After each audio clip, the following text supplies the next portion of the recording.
Hello everyone!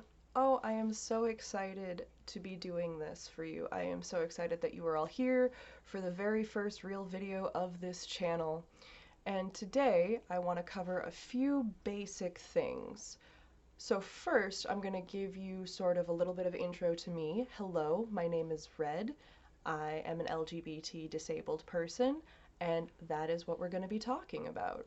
We're going to be talking about discrimination and ableism. My goal with this channel is to educate and to effect change, and we're going to start today. Today's topic is something that I've actually been working on for a while that has to do with ableism while shopping. And for those of you that need a definition, ableism is discrimination in favor of able-bodied people, so people that are not disabled either mentally or physically. Normal people that can use all of their body parts with no problems and that do not have any mental illnesses. That is the definition of ableism. The world is built for able-bodied people. That is an absolute fact. But disabled people exist. That is also a fact, and we deserve to be able to go through our lives with ease in the same way that able-bodied people do. So, to that end, I have been recording my shopping trips to grocery stores, big box stores, pharmacies, wherever I go. I have been recording my trips and taking notes and noticing things that are ableist, that would make things harder for a disabled person while shopping. And it doesn't even necessarily have to be somebody like me who has to use a mobility scooter sometimes when I go into stores. And I do say sometimes because I can walk, but not all the time. And we will be saving my personal story and diagnoses for another video, because that is going to be a very long explanation, but the short version is I have been diagnosed with cerebral palsy and I can't walk all the time. I also can't use my right hand and arm correctly. You may notice that I am wearing a brace. I have multiple braces, I walk with a cane, and sometimes I need to use a mobility scooter.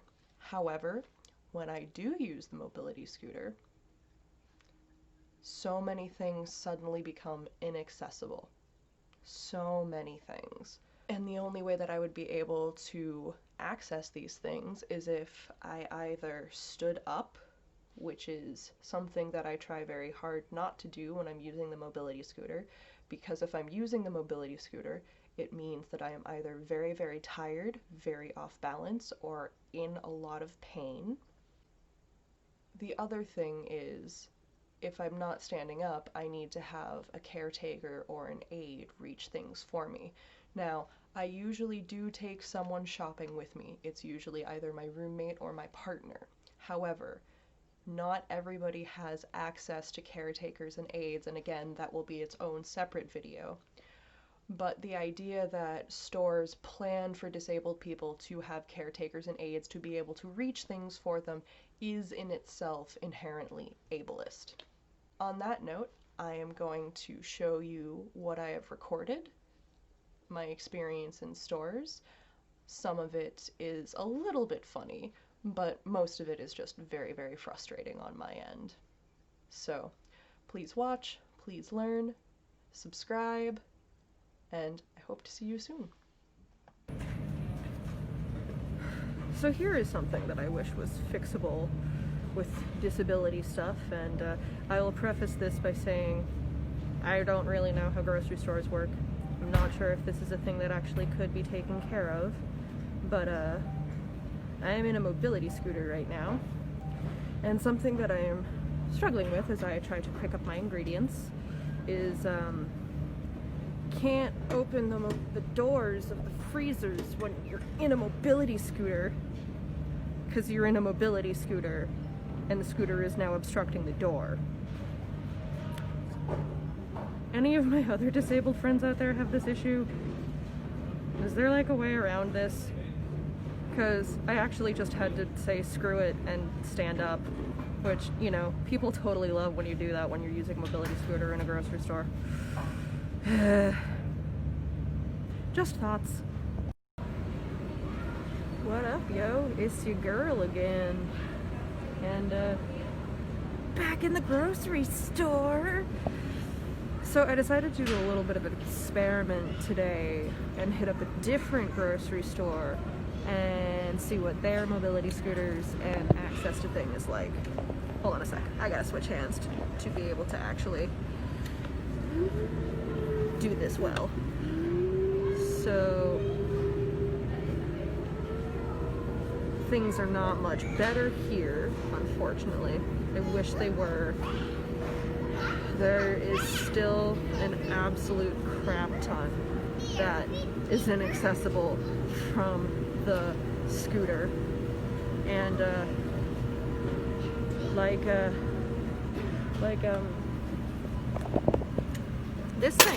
this thing here, helpful. Also, like, what if you're somebody that can walk, but you're also just bending hurts? Bending isn't a thing that you're great at. Or how about if you're a short person? These stores aren't really that great for short people either.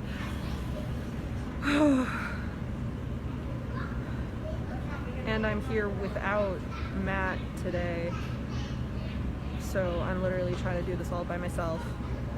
And not great, but I'm glad that I'm doing this experiment. I don't know if any of y'all think that I'm nuts, but this is a real thing. This is a real thing. Like, down the center aisles are just these freezers, which just aren't. They're like even worse than the doors almost, because I can't even see into them without standing up, you know? Alright. I'm gonna stop ranting and I'm gonna finish shopping. Stay safe, stay sane, wear a mask, wash your hands. I'll rant later more.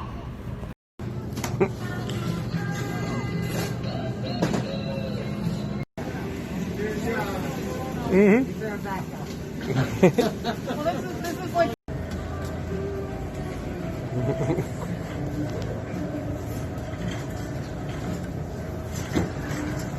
So I hope those clips have helped you to understand a bit more about the ableism in stores and just retail things in general.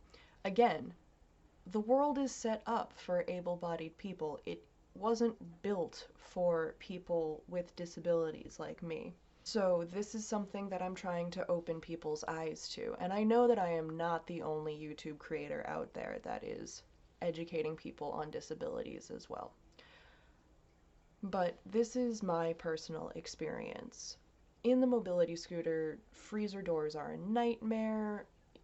If I have to bend to reach anything, if anything is on a high shelf, there are some tight corners that I get stuck in. It's not great.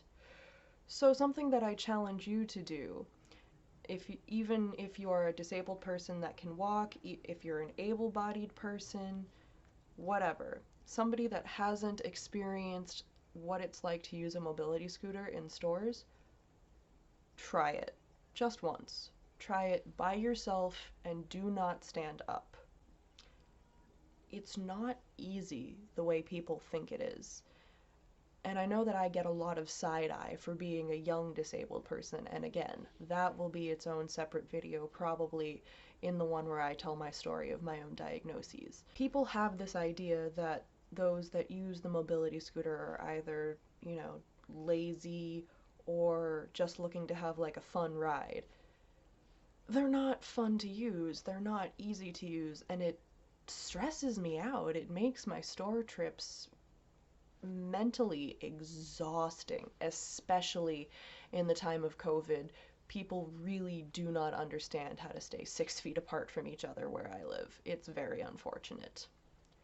Please like this video, please share, please subscribe, leave comments with questions down below. I would love to know if there are any questions I can answer. Maybe there'll actually be a topic in there that I can use for a video. I am open to anything. Just be polite. Have a good day, and I will see you soon.